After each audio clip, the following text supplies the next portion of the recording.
Everyone. I will talk about back pain. I know that there's a part of the back pain is in your curriculum for fourth medical students, and we'll try to cover that and stress as a clinicians, as a neurosurgeons, how we deal with the back pain. So what exactly we need to know? So we talk about simple understanding where the underlying mechanism of back pain, from where it's come, and also we talk about the approach to differentiate between serious back pain that need warrant further investigations and accurate management, and sometimes urgent, and non-serious back pain, how we can have the tools to differentiate between both of them.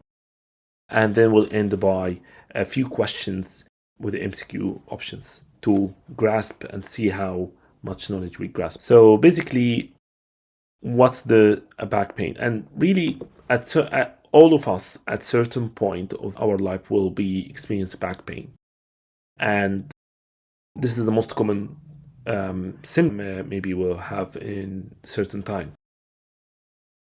And we should understand that back pain can happen under a lot of mechanisms.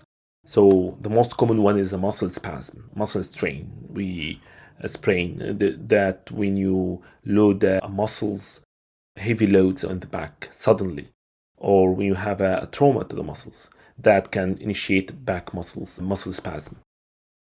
Disc degeneration, sometimes with disc degeneration is primarily cause a leg pain, not a back pain, but usually the disc degeneration is associated with other factors like a facet joint hypertrophy and arthritis in the facet joints of the vertebral spine, and also inflammations and also loss of disc height, all of that, and also inflammation around the nerves. All of that is contributing to also indirectly to cause back pain associated to the sciatic pain or leg pain that happened primarily due to disc herniation. Facet joint dysfunctions, as we said, sacroiliac joint, spinal stenosis in certain cases that also cause back pain, and spondylolisthesis, which means slipping of one vertebra over other, that also some sort of mechanical failures, and that also cause a back pain. So underlying mechanism, as we said, can be a mechanical abnormal biomechanics, poor postures, weak core muscles, or some muscles that had fractures that mean the loads on the spine become more depend on the muscles than the joints and the spine vertebrae itself. Inflammations, like an infection or inflammation, sometimes you have a cytokine release that can cause a pain and swellings of redness, and also the infection from epidural abscess or from discitis can cause also a back pain with inflammation underlying process. Nerve compression, we talk about it, and nerve compression primarily causes a leg pain, but usually it's associated with a back pain because of other factors that usually occurred during the disc herniation. And as I said, muscle spasm in the pain and stiffness in the muscles. So if we understand now the back pain coming from different aspects and different mechanisms, and we understand that can be muscles or inflammation around the muscles, or can be trauma to the fracture spine, to the vertebral spine. And let's go move to the next step, which is the approach. How I can, as a physician or future physician, how I can approach in a systematic way, able to differentiate between the serious back pain and non-serious back pain. And that as we develop a systems that we should have usually doing the same approach for every clinical diagnosis. We talk about history, that tailor things, more problem things, and then you go to examination with differential diagnosis in your mind that confirm or exclude, and then we talk about investigation tailored only for the specific differential diagnosis. So as for most of the clinical diagnosis, we use our systematic approach to able to differentiate. So we have a history, examination, investigation, and then we talk about treatment if it's confirmed by investigation, while keeping the red flag signs in our mind. So as I said, in the history we talk about something, and then we talk about physical examination, that the history suggesting something, a certain diagnosis, you confirm or exclude by physical diagnosis, physical examination. At the end of physical examination, as a physician, you should have on top differential diagnosis that you think this patient has this issue, and I will tailor my required investigations to this imaging study, which will confirm the diagnosis. And that time, when you have this proper story, the history, examination, and diagnosis line up to show you a diagnosis, you can talk about appropriate treatment. We will also talk about different treatments of back pain. So let's go back a little bit. So we talk about systematic approach while keeping the red flag sign in the mind. So what's really the red flag sign? Red flag signs in the back can be divided to history and examination. You picked up from the history or you picked up from examination. In the history, you talk about onset. So we have the age of less than 22 and more than 55 is for persisting low back pain. That is really one of the red flag signs that you need investigation. History of malignancy or weight loss, also denoting about malignancy. Immunosuppression, night pain, so the patient had night pain that not improved with the rest. Recent trauma, so we think about recent trauma, it's a high mechanical trauma like in young generation, or elderly on the background of osteoporosis can be a travel trauma, so you think about, okay, maybe the osteoporotic fractures in elderly from a fall. All systematic symptoms like infection, septic pictures, rising temperature, CRP, and white blood cells high, and you think, okay, maybe there is a discitis or epidural abscess, I have to investigate. So in the history, when you're listening to the patient history and taking them and asking, you have to keep these red flags in your signs. Is it cancer? It can be a cancer, but it's the spinal cord. Is it weight loss and immunosuppression and the malignancy, history of malignancy recently discovered? Or osteomyelitis, so there's systematic symptoms, fever and chills and rising CRP and white blood cells. And there is a source of infection, like chest infection or UTI or abscess elsewhere. Or there's a trauma, significant trauma in young generation that maybe missed the fracture at that time, or there is a mild trauma in elderly with a history of osteoporosis that can cause also fracture. What about the examination? So you do examination, there's still red flag signs you can pick up. We'll talk about either cord compression or coda equina compression. So as we know, cord compression is one of the upper motor neuron lesions, and that can lead to upper motor neuron lesion signs, which is bilateral lumbar weakness, spasticity, hyperreflexia, sensory level, according to the cord level that has been compressed. That will be put in mind, okay, this is maybe a cord compression, so I need to tailor my investigations to cover the thoracic and cervical spine according to the examination. Or coda equina, and we know the coda equina is lower motor neuron lesions. So motor neuron lesion signs when the coda equina fibers are compressed by a disc or by degenerations that is stenotic and causing disc herniation, causing coda equina compression syndrome. You have the triad, the saddle anesthesia or preanal numbness or preanal decreased sensation, bladder bowel dysfunctions and causing urine retention, overflow, incontinence. So in neurology, in neurosurgery, and there's a compression of the nerves going to the bladder, that will lead to certain type of incontinence called overflow incontinence. So the patient unable to feel the need to go to the toilet, he went to retention because he unable to feel he needed to go to the toilet, and then he wet himself because of the overflow incontinence. So the bladder have the capacity and the full capacity of retaining the urine and then become incontinence. At that time, you have a pre and post void bladder scan showing a high volume, at least above 200 ml in the bladder scan.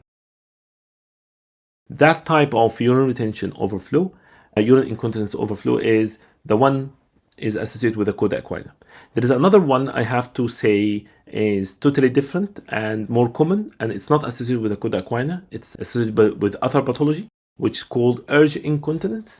So urge incontinence, that patient unable to feel the need to go to the toilet, He know he need to go to the toilet. He go to the toilet, but he unable to reach on time, and he unable to hold till he reach the toilet, and then he wet himself, or herself. So that at that time, this is urgent incontinence due to a weakness in the sphincters of the urethra. So it's totally different and totally different pathology from the coda equina.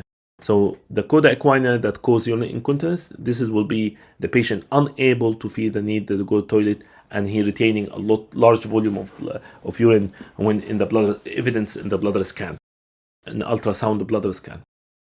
So we talk about sudden anesthesia, we talk about bladder bowel dysfunctions, we talk about sexual dysfunction, and also we talk about weakness and hyporeflexia in the lower limb, and also bilateral sciatica, sometimes associated with coda equina.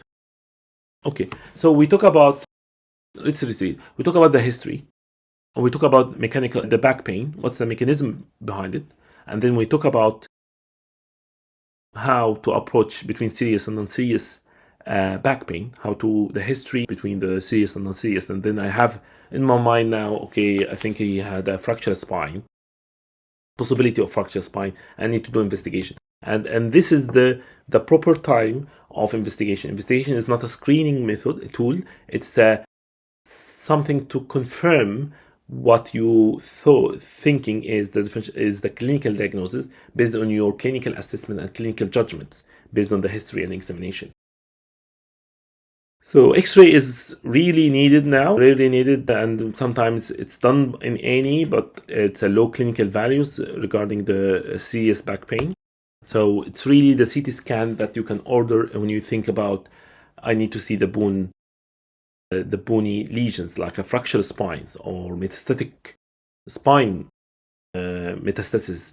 I can see the deposits of the spine in the vertebrae and causing fractures. At that time, the CT spine is a very good modality to investigate, and it's alternative if the MRI is contraindicated. But however, the MRI is the gold standard, and we're able to see the soft tissue. You can see the disc herniation, you can see the epidural abscess, you can see the tumor. If there's this is the diagnosis of serious back pain. Okay, we talk about back pain. We able to differentiate. Now we reach the proper diagnosis. Now we talk about the treatment. And again, we're trying to build a system here, how to think and how to discuss treatment options. In most of the clinical diagnosis we have non-pharmacological interventions, which is something we don't need to give medications, and then pharmacological interventions, which give medications, and then as a last resort, we talk about intervention, surgical intervention. Either it's a minimally invasive or invasive surgical procedure. So this is the three categories of treatment and management, and we apply that in the back pain. So let's see what's the NICE guidelines talking about in treatment of the back pain. So when we talk about non-pharmacological interventions, the first line of non-pharmacological is self-management. So we're talking about education of the patient about the back pain. We talk about, of course, here we're talking about most of the cases, the non-serious back pain, if we can say that. The patient has a muscle spasm. We need to teach him how he become gentle to his back muscles, how he should sit, how he avoid sitting for a long time, how he holding things, and how he manage with the heavy loads, how he avoid sudden heavy lifting. All of that is the self-management through education. And then we talk about exercise, and the exercise usually is a stretching and increasing the core muscle strength. That's really helpful, and it's exercising that the patient do, and they trained by the physiotherapy. Manual therapists like massage also can help. Psychological therapy, and as we can evidently say, the mental health well-being, and really affecting how the patient perceives the back pain. And there is some cases that the back pain is influenced significantly by the mental health being. And for example, fibromyalgia. And this is really important so CBT, cognitive behavior therapy, and also other psychological treatment. It's really effective on package of non-pharmacological intervention when you dealing with the back pain, chronic back pain. Okay, so we talk about non-pharmacological interventions according to the NICE guidelines. We now talk about the medications, the pharmacological intervention. What kind of medications we can give our back pain patient? So we have to differentiate between two categories. Categories of low back pain only, and that has a certain medication that addressing the back pain. And there is a neuropathic pain, so pain coming from the nerve going to the legs. So what we call sciatica. So from that is another certain medication. And in some cases we have the both at the same time, back pain and leg pain. But you have to differentiate. If this patient coming from the low back pain, I have to give him some medications and will not give him the neuropathic, or I have to give him both. So let's start with the pharmacological management of low back pain. The first line, according to NICE guidelines, is the non-steroidal anti-inflammatory drugs.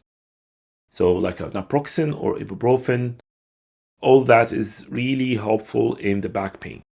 And for any medication to have a side effect and risks, you have to educate the patient about it, and maybe sometimes you have to give him some medications to prevent side effects, like a proton pump inhibitor for gastritis that happened from the non-steroidal anti-inflammatory drugs. You have to educate them about. But that will be my first line. So second line will be, if you can guess, it's not the paracetamol. It's the opioid, weak opioid, like oxycodone or cocodamol, if it can be. That will be the second line. Paracetamol is not routinely used, and it's not recommended as standalone for low back pain. Antidepressant and antiepileptics is not recommended as well, according to the NICE guidelines. So we talk about the back pain now. Let's go to the other one, the leg pain, the nerve pain. Go to the legs. What kind of medication I give? The first line is amitriptyline, one of the line that we can use. It's a tricyclic antidepressant, and it's really helpful. Usually give one dose at night from 10 to 25 milligram, and it's usually improve the neuropathic pain and help for sleep better, and also improve the mental health as well. Duloxetine will be the second thing we talk about, and that also can be giving a day or can be combination between amitriptyline and duloxetine. Pregabalin and gabapentin is the other two drugs. They can use one of them. So it's really in the clinical settings, you're starting with a one single drug, and increasing the dose, small dose, and increasing the dose because you want the patient to tolerate the side effect if it's happened, and you need to tailor your dose according to the patient response, because there's a difference between patients, how they respond to the medication. Okay, so we talk about non-pharmacological treatment of back pain, exercising and psychological therapy, and then we talk about pharmacological for back pain and also neuropathic pain. And now we have to reach a certain group of patients that not responding well or having a serious back pain that need a surgical intervention or some sort of intervention. So we have a minimally invasive surgical intervention, which is a spinal injection. And usually spinal injection is combination of steroids and local anesthetic. And that is well injected directly under local anesthetic, under fluoroscopy and X-ray guided to the nerve to try to stop the nerve giving the back pain, giving the nerve pain to the leg pain. And as I said, it's for the nerve, so it's only for the leg pain, not for the back pain. And it's usually, as I said, local anesthetic and also corticosteroids that also decrease the inflammation around the nerve. And I hope that will decrease the pain impulses. Temporary, sometimes before the other treatment kick in the system. There's also radiofrequency, and it's very selective. You have to be very selective in this case. You have to consider for chronic low back pain, and also with a patient that's showing a positive response to medial branch block.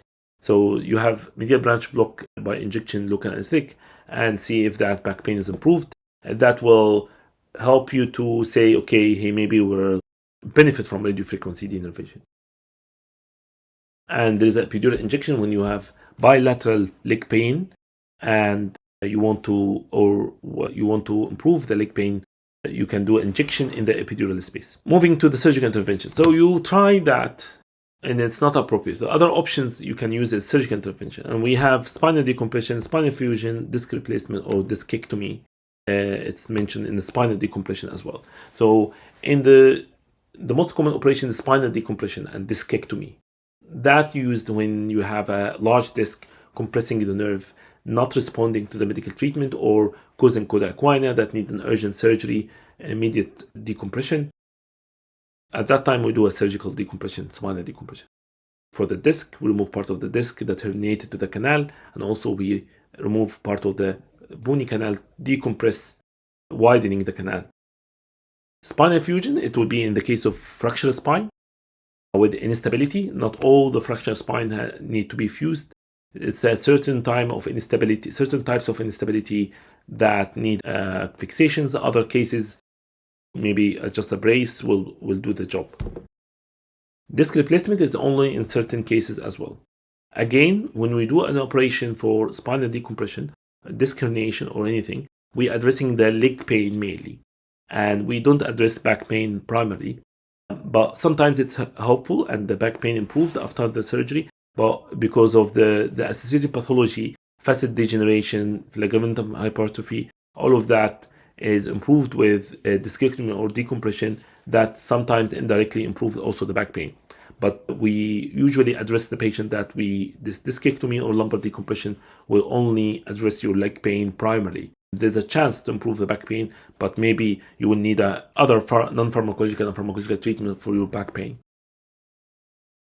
Okay, so we now heading to the questions. We finished that. We talk about simple understanding of the back pain. We talk about how differentiate in a systematic approach while red flags in your mind between the serious back pain and non-serious back pain and how that properly lead you to in diagnosis. And then we talk about treatment that can offer to back pain. And now the time of questions. So quick 5 questions. First one is, which of the following is not considered a red flag indicating potential serious underlying cause of back pain? So is it age onset under 20 or over 55? Or it's unexplained weight loss? Is it night pain unrelieved by rest? Or it's a back pain that improves with exercise? Or it's a history of malignancy? Which one you think, okay, that may be a simple non-serious back pain? And is it serious or not? So you can see, you think about it 1 second. You can pause the presentation if you want and then see the answer.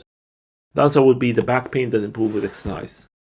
Because usually the pain improved with exercise typically associated with a mechanical back pain. When you have a mechanical back pain and you have a stretching, exercising, or a certain movement, physical exercise, that improves the mechanical back pain. And that relieve you that, okay, it's possibly just a non-serious back pain. Let's dive to the next question. 50 years old patient present with a severe low back pain, bilateral sciatica, saddle anesthesia, and recent onset of bladder dysfunction, urine retention. Which most likely diagnosis? It's a lumbar radiculopathy, it's a spinal cord compression, or it's a coda equina or ankylosing spondylitis or mechanical low back pain.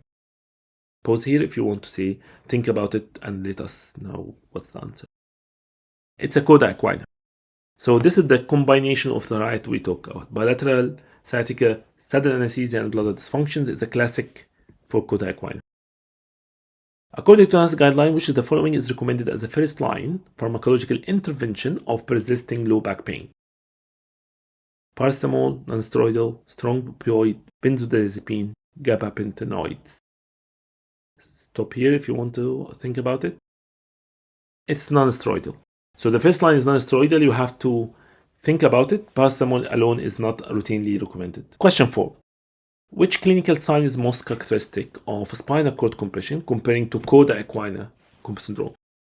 The key here is that we're talking about upper motor neuron lesion signs comparing to something lower motor neuron. So saddle anesthesia, hyperreflexia, loss of lower limb reflexes, flaccid paralysis, and also reduced muscle tone. The one that most characteristic will be the hyperreflexia of the below the level of the lesions. So hyperreflexia is upper motor neuron signs. Coda equina can be presented.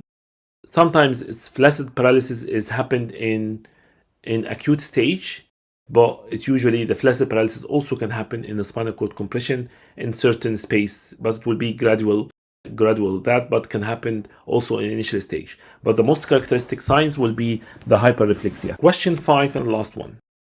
In patient presenting with a low back pain, when you should imaging studies of the spine can be considered?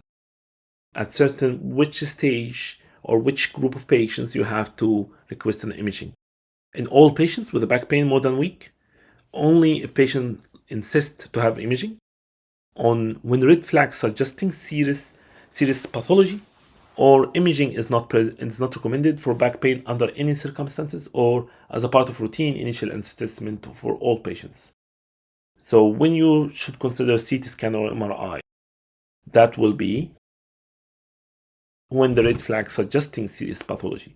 So imaging indicating red flags because we need to know what's the underlying serious pathology that will be, and we need to rule out that serious complications based on what you can see. That will be my last question. Thank you for listening and watching my presentation. It will be, this is a barcode. It will be helpful if you can scan and give a 1-minute feedback. And once you finish, you will have a link at the end to download this presentation, to have a copy of that. Thank you and see you later.